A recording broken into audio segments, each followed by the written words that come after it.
Question number 2 है आपके pass on 15/3/2008। अब यहाँ पे ये डेट मेंशन है। The exchange rate of Pakistani currency and Saudi riyal was as under. ठीक है, वो कह रहे हैं कि जो एक्सचेंज रेट था पाकिस्तानी करेंसी का और सऊदी रियाल का वो ऐसे था कि एक सऊदी रियाल जो है वो 16.70 रुपीज़ के बराबर था, यानी कि आलमोस्ट एक जो रियाल है वो तकरीबन 17 रुपये के पाकिस्तानी बराबर था। ठीक है, अब आपके पास क्या है कि सोल्यूशन में अब आपने जस्ट जो है वो इसका जब ग्राफ बनाना है तो आपके पास इक्वेशन गिवन है। ठीक है, वाई आपने लिखा वाई 16.70x।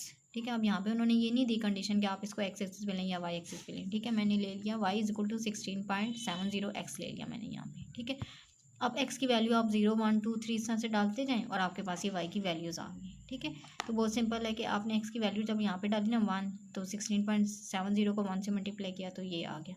जब 2 डाली 16.70 मल्टीप्लाई 2 तो आपके पास ये आ गई, मल्टीप्लाई 3 ये आ गई, मल्टीप्लाई 4 ये आ गई।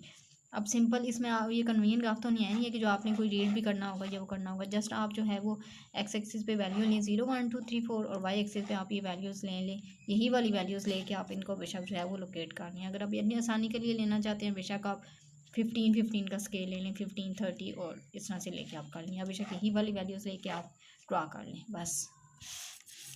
अब जो क्वेश्चन नंबर 3 आपके पास case the graph of the following, इसमें भी फॉलोइंग लाइंस। ठीक है, इसमें आपको लाइंस गिवन है जैसे कि आप प्रीवियस एक्सरसाइज में पढ़ चुके हैं। ठीक है, ये लाइंस आपने वैल्यूज़ इसकी फाइंड करके तो आपने सब ग्राफ बनाने के लिए सबसे इंपॉर्टेंट चीज़ होती है टेबल। ठीक है, अगर आप टेबल बना लेते हैं तो आगे आपके लिए कोई मुश्किल नहीं रहती।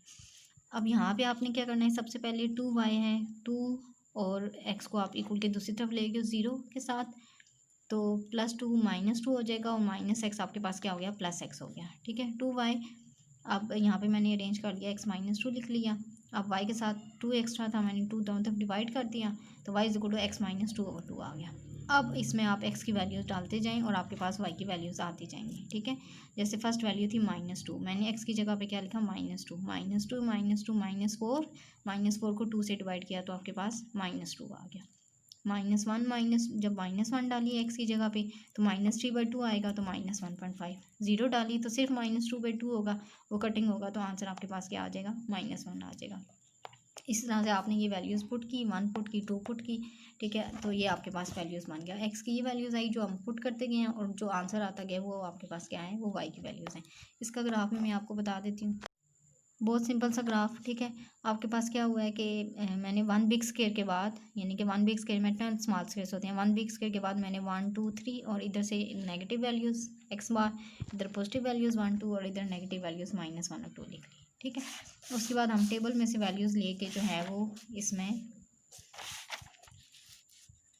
करते जाएंगे। सबसे पहले वैल्यू थी आपके पास, आप ओरिजिन से स्टार्ट करें 0 और -1, यानी कि x की 0 और y की -1।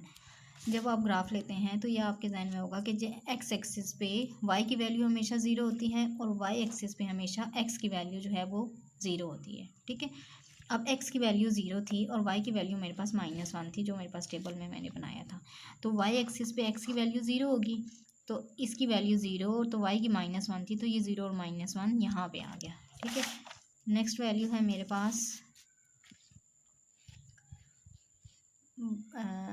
-1 और -1.5।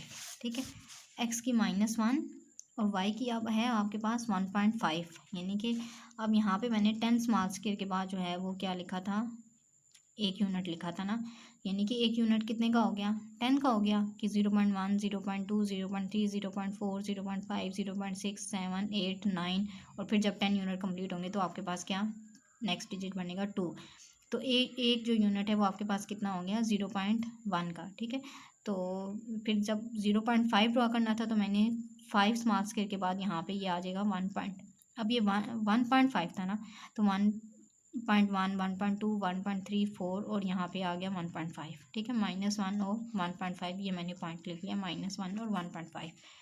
नेक्स्ट पॉइंट था -2, x की भी -2 थी, y की भी -2। अब x यहाँ पे -2 है तो ये -2 नीचे आया और y की -2 थी तो ये -2 यहाँ पे आया तो ये आ गया मेरे पास। ठीक है, अब इसी तरह से यहाँ पे जब मैंने ड्रा किया x की आपके पास क्या थी 1 और y की थी -0.5। ठीक है। अब x की अगर पॉजिटिव 0.5 होती तो ऊपर जाते हैं, अब x की 1 है तो इस तरफ हमने आना है, और y की जो है वो 0.5 है, तो ये 0.1 यहाँ पे तो ओरिजिन है 0 0, तो 0.1 2 3 5 मार्क्स करके बाद आप यहाँ पे 0.5 आएगा और ये 1 के नीचे आएगा और यहाँ पे ये पॉइंट आपके पास लग जाएगा, और यहाँ पे मैंने लिखी है 1 और माइनस 0.5 है। नेक्स्ट पॉइंट था 2 और 0, यानी कि x की 2 थी और y की 0 थी। अब x की 2 तो यहाँ पे है और y की 0 कहाँ पे है, आपको पता है कि x एक्सिस पे जो y का स्केल होता है वो 0 होता है, तो इसलिए ये वाला पॉइंट जो है वो x एक्सिस पे लाई करेगा, यहाँ पे x की 2 और y की 0, ठीक है। अब अगर आप 3 से निकालें हैं तो 3 और यहाँ पे x y की वैल्यू जो है वो 1.5 आएगी, तो ये यहाँ आपके पास x की 3 और y की क्या आएगी 1.5 यहाँ पे। वैसे मैंने यहीं तक वैल्यूज़ निकाली थी, आप इनको यहाँ से यहाँ तक अब आप जो है वो इसको ड्रा कर देना है आपने, और ग्राफ हमेशा आपने पेंसिल से बनाना है। ये मैंने आपको वो क्लियर हो इस वजह से मैंने ये बनाया, और ये भी आपने पेंसिल से ही ड्रा करनी है और क्लियर ड्रा करनी है, ठीक है। क्वेश्चन नंबर 4 है आपके पास, draw the graph of the following relation. अब आपके पास क्या रिलेशन है, f इक्वल टू 9/5c + 32, ये एक फ़ारेनहाइट और सेंटीग्रेड का आपस में रिलेशन है, ठीक है। ये तो आपने फिजिक्स में भी क्वेश्चन पढ़ी होगी, f इक्वल टू 9/5c + 32। अब आपने यहाँ पे सेंटीग्रेड की वैल्यूज़ अब पुट करते जाएंगे और आपके पास फ़ारेनहाइट की वैल्यूज़ आएंगी। सबसे पहले तो हम जीरो ही पुट करेंगे, जीरो मैंने पुट की तो ये टर्म तो सारी जीरो होगी, तो फ़ारेनहाइट की वैल्यू जो है वो आपके पास क्या आ गई 32 आ गई, ठीक है। जब मैंने 10 पुट की है यहाँ पे, ठीक है, अब यहाँ पे मैंने 10 इसलिए लिया, आप 5 का मल्टीपल लें क्योंकि नीचे आपके पास 5 है। अगर आप नीचे ऊपर जो है वो 5 का टेबल नहीं लेंगे तो आपके पास क्या होगी, आपके पास पॉइंट में वैल्यूज़ आएंगी, जिससे आपके पास ग्राफ ड्रा करना जो है वो थोड़ा कॉम्प्लिकेटेड हो जाएगा। इस वजह से मैंने यहाँ पे 10 20 या 5 10 से लेने कि आपके पास क्या होगा कि 5 जो है वो यहाँ से रिमूव हो जाएगा, तो आपके पास जो वैल्यूज़ हैं वो पॉइंट में नहीं आएंगी। यहाँ पे मैंने 10 20 10 वैल्यू ली, तो 5 1 ज़ा 5 5 2 ज़ा 10 कैंसिल हो गया, तो 9 2 ज़ा 18 + 32, तो फ़ारेनहाइट की वैल्यू आ गई मेरे पास 50। इसी तरह से यहाँ पे फिर मैंने 20 पुट की, तो 5 4 ज़ा 20, तो 9 4 ज़ा 36 + 32 मेरे पास क्या आ गया 68 आ गया, ठीक है।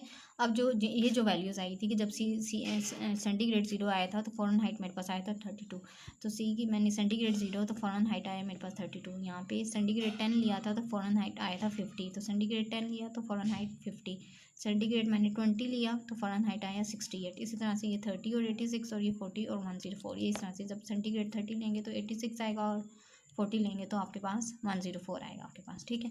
अब ये वैल्यूज़ आ गई हैं, अब आप इनको इसी तरह से सेंटीग्रेड आप बेशक एक्स एक्सिस पे ले लें 10 20 30 40, और यहाँ पे जो है वो आप स्केल लेते जाएं 20 20 का आप स्केल ले लें, और उसके बाद आप ये जो वैल्यूज़ हैं वो लोकेट कर लें, ठीक है।